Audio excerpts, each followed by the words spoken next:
All right. Welcome back to West Side History with Miss West.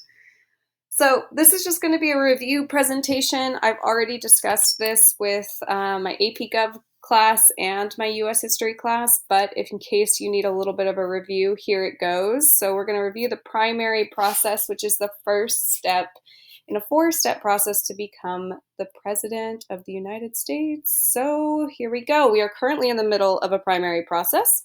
So we're right here in this situation. We're coming to the end, actually, of it pretty soon here. We've narrowed down in 2020 the Democratic primary to Joe Biden and Bernie Sanders so far, but it looks like Joe is ahead. So during this time, we're going to focus on the candidates competing against members of their own party, in this case, the Democrats.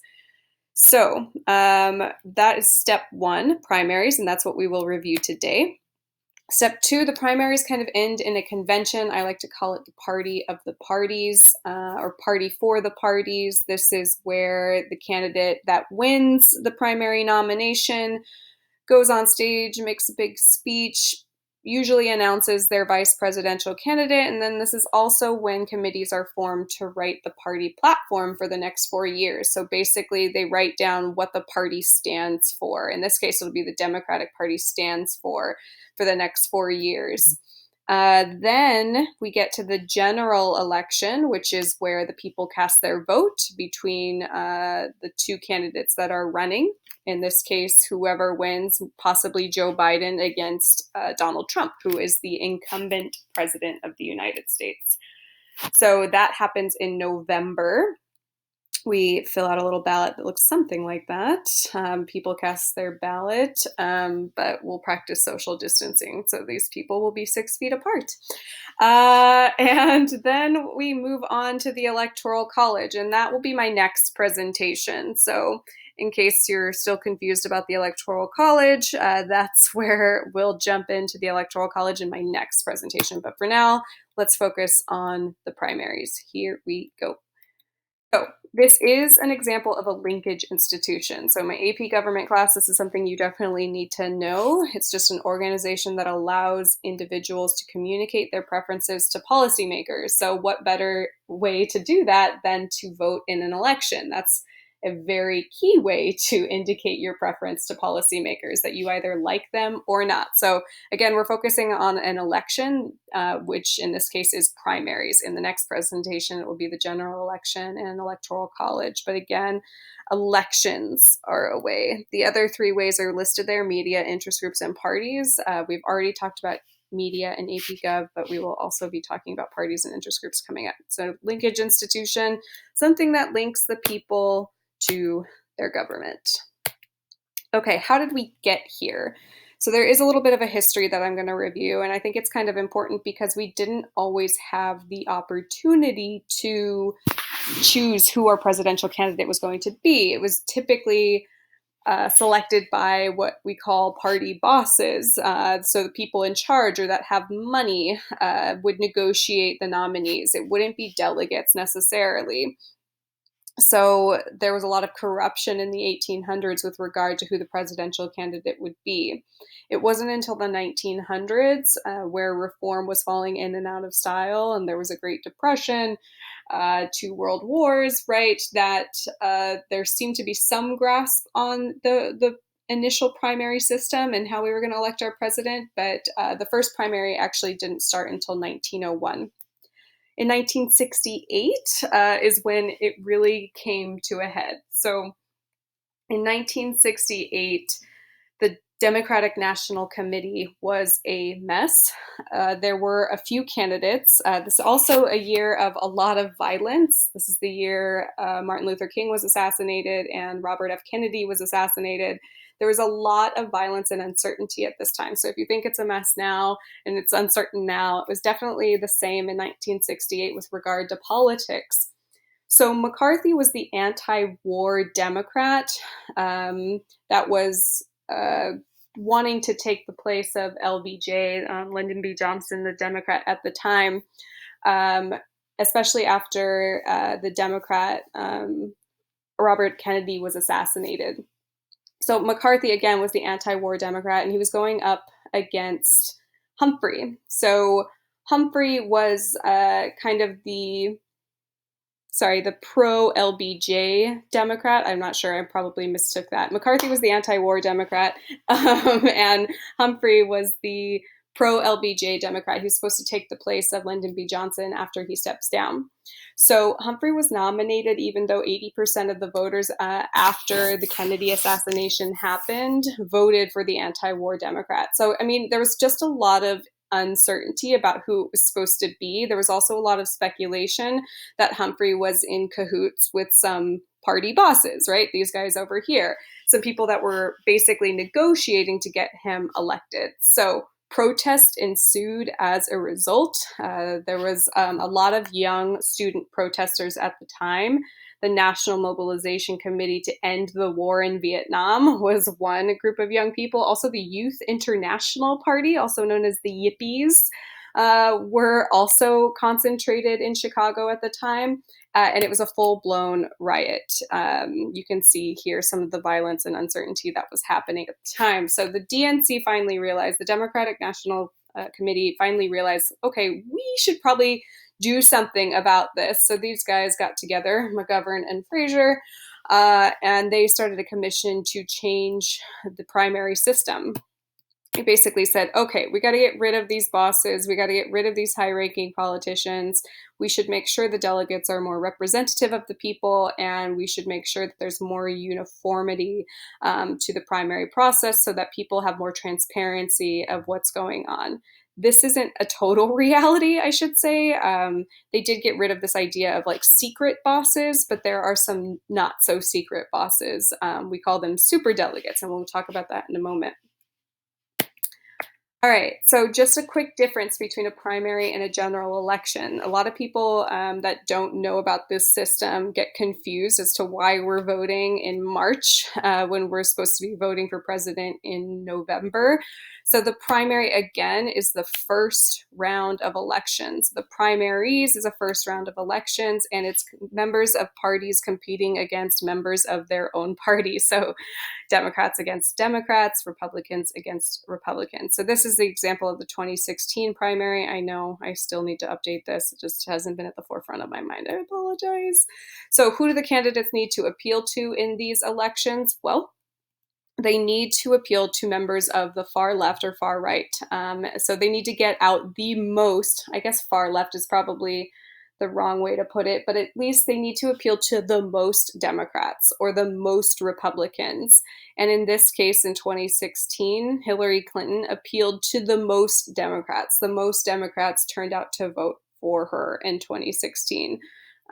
Bernie was a close second, but most Democrats came out to vote for her, and most Republicans turned out to vote for Donald Trump.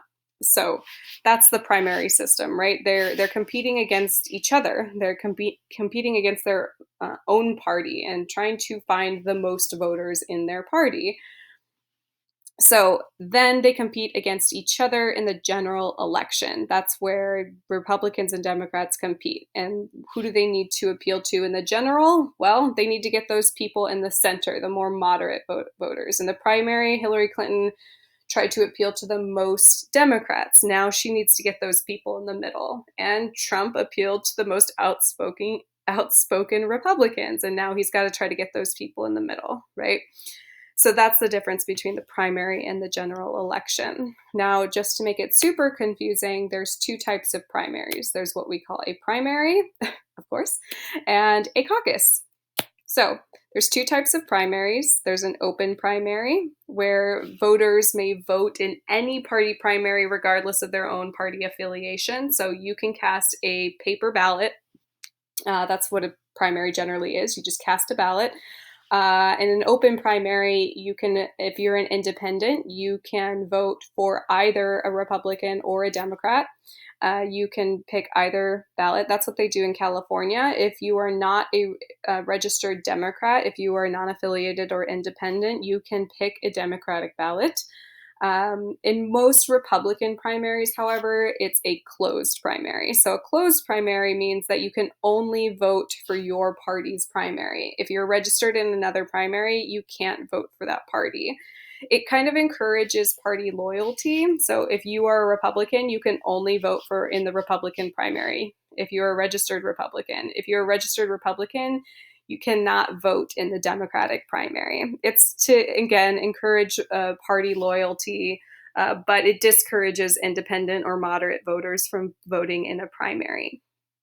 So that's kind of the opposite in primary election or open primary elections. So open primary elections, independent voters can pick either side, right? So it encourages more turnout. But people worry that there could be party crashing in an open primary, that Republicans will vote en masse for a Democrat they think will lose in the general election. Okay, I hope that was not confusing, but again, you can stop, rewind, ask me questions anytime. It's meant to be confusing. The primary system, the election process is meant to be confusing because I think it discourages people from voting. The less people vote, the more people in power can get away with. That's just my cynical point of view anyway. So a caucus is a closed meeting of party members in each state to select candidates for president. So this is an instance where you go to turn out and go meet up and turn out with a bunch of other people that stand in a corner and basically cast their vote and talk to delegates about who they favor in the primary. This is my favorite commercial showing that. Wouldn't you like to take a big bite of sizzling grade A beef, smothered in melted cheese, pickles, tomatoes, and mayonnaise? Exercising is hard.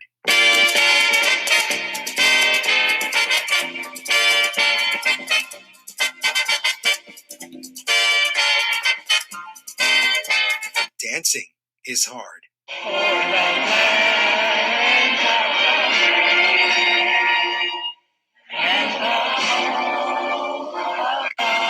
Singing is hard.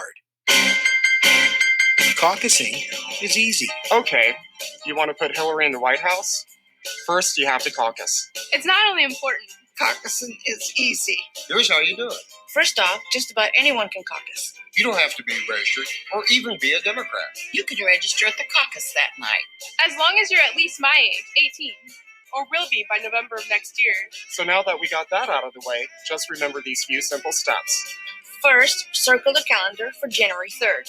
Locate your precinct caucus location at HillaryClinton.com. It's probably at a nearby school, community center, or a church basement. Be sure to be there by 6:30. Doors close at 7 p.m. sharp. Bring a friend, a family member, or a neighbor. I'm bringing Elise. How do you do? Hi, welcome. Are you here Thank for Hillary? You'll be greeted by Hillary supporters when you arrive. They'll direct you to the Hillary corner.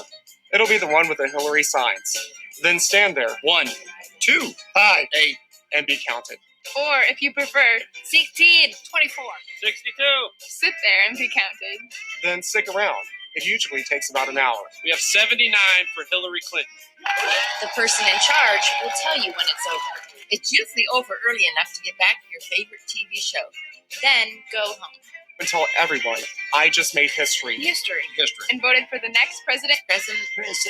of the United States. Simple, huh? Unlike some other things.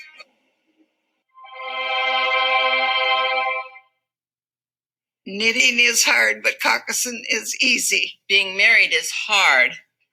Caucusing is easy. Dating is hard. Caucusing is easy.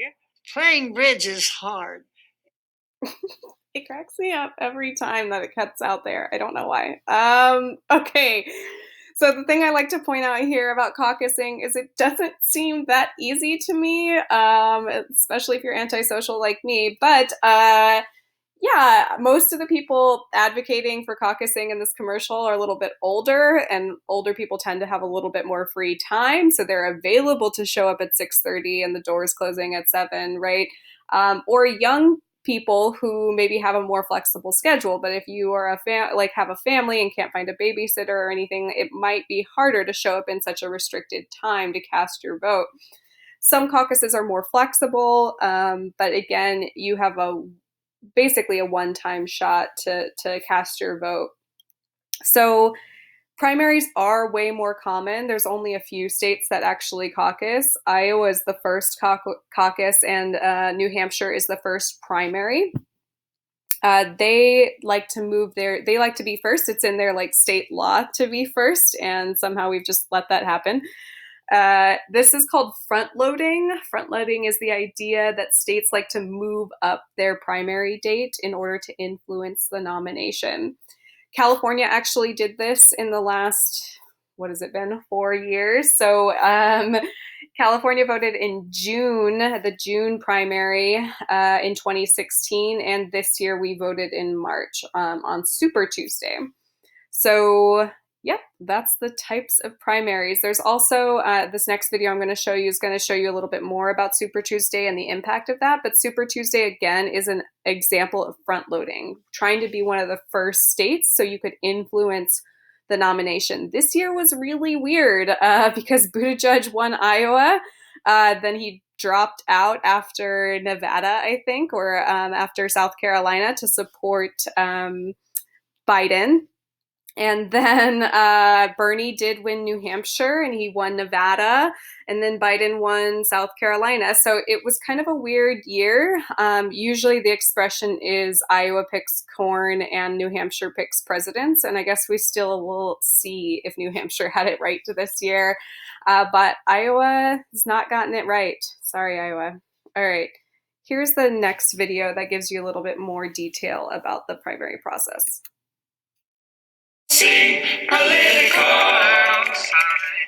How we choose our president. Part 1. Primaries and Caucuses. How do we choose our president? It starts with primaries and caucuses. Every 4 years, we vote in presidential elections. Primaries and caucuses are just the first round. Whoever wins moves on to represent their political party in the next round, aka the general election. Whoa, sounds like a lot of partying. More like the longest job interview ever. Well, how does it work? Most states hold primaries, so if you live in one of those states, you'll go to a designated polling place, anonymously cast a vote for your favorite candidate, and go home. Or wherever. In some states, you can vote for any candidate. In other states, you can only vote for a candidate in your political party. What about the states that don't do primaries? Those states' vote is called a caucus. Those are more like a public debate where delegates representing presidential candidates all gather at a certain place on a certain day and try to win the majority of the crowd. Caucus votes are either counted by secret ballot or by having people physically take sides in a room. Primaries and caucuses take place in all states over the course of a few months. Tons of money and media coverage go into the earliest primaries and caucuses because, well, they're the trendsetters. The first primary is held in New Hampshire. It's state law that they go first. Iowa also thinks it's special. It makes sure it always holds the first caucus, even before New Hampshire. And the other states? Many states form alliances to hold their primaries on the same day, so they all feel special too. The most popular alliance is known as Super Tuesday. Okay, so after everyone's voted in the primaries and caucuses, what's next? Now it's time for each political party's national convention. At each national convention, delegates gather together to select their presidential nominee. Delegates? Presidential candidates are represented at national conventions by delegates who vote on the final presidential nominees, based on the results of the primaries and caucuses.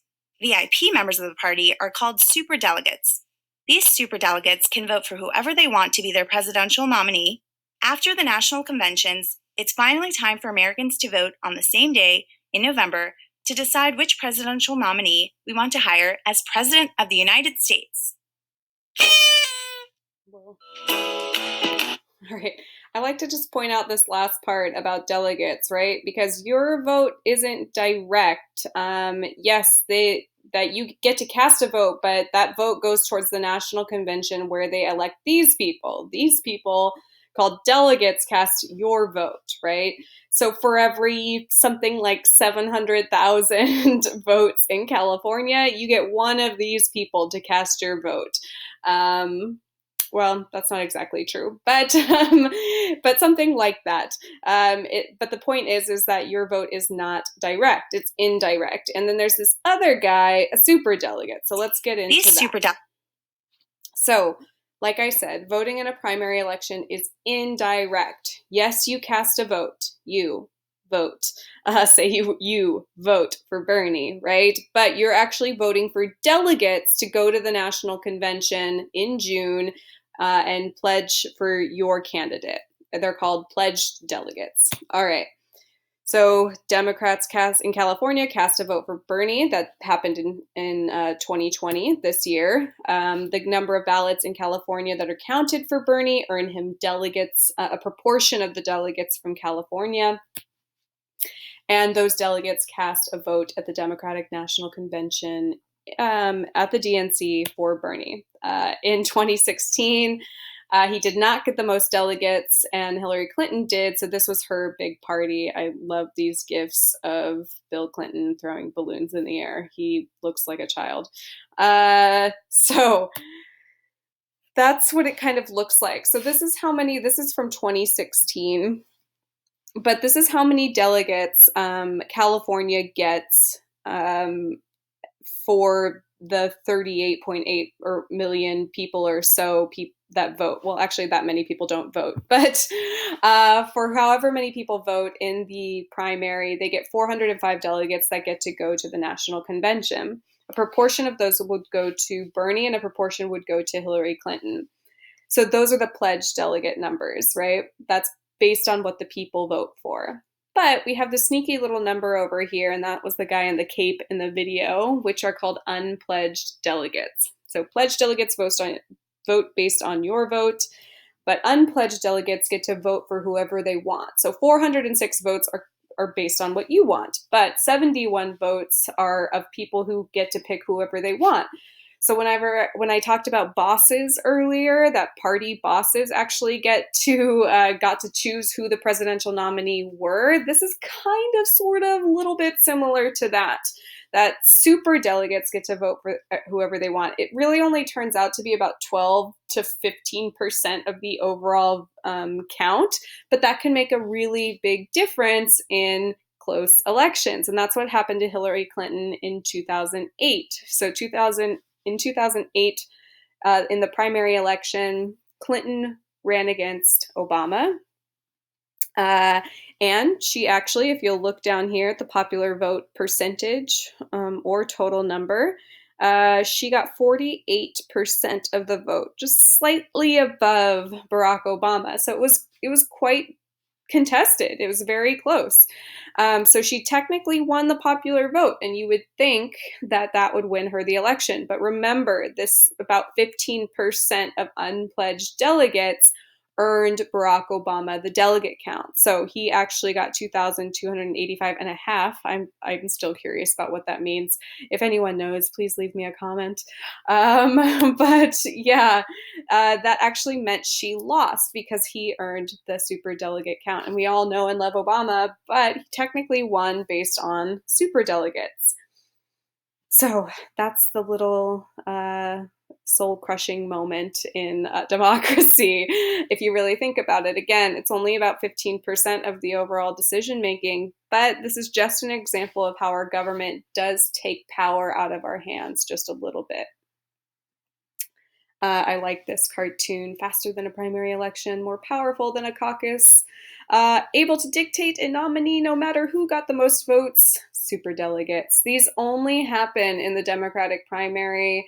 There are a few unpledged delegates also in the Republican primary, but not quite as many. Again, correct me if I'm wrong on that, but last I checked, it's not quite as many. All right, so just to be more specific about who these people are, who these super delegates are, they could be members of Congress, governors, distinguished party leaders that act as unpledged delegates at the DNC. They choose whoever they want to vote for despite the popular vote. So basically, they're people in government or they're people in the party. All right. Well, we made it. Once the primary election happens, then we have the nominating convention, right? The party for the party. The chosen candidate is announced. Sometimes they announce their vice presidential candidate who's going to go along with them. That's Tim Kaine back there in the balloons. Mike Pence is also announced. Although I think he might have announced a little bit before. There's a lot of smoke and balloons, and you get these great gifts. Anyway, that's what it looks like, the nominating conventions. And then we're on to the general election where the people go out and cast their vote. And that's all that matters, right? Because the people's voice matters in the general election, right? We vote and we act like our vote is equal, and this is America. We are equal. Believe me, please, please believe me. Anyway, stay tuned for the Electoral College. Step 4 in our race to the presidency. That will be my next presentation. I hope this was a good review for you, at least tolerable. Have a good one.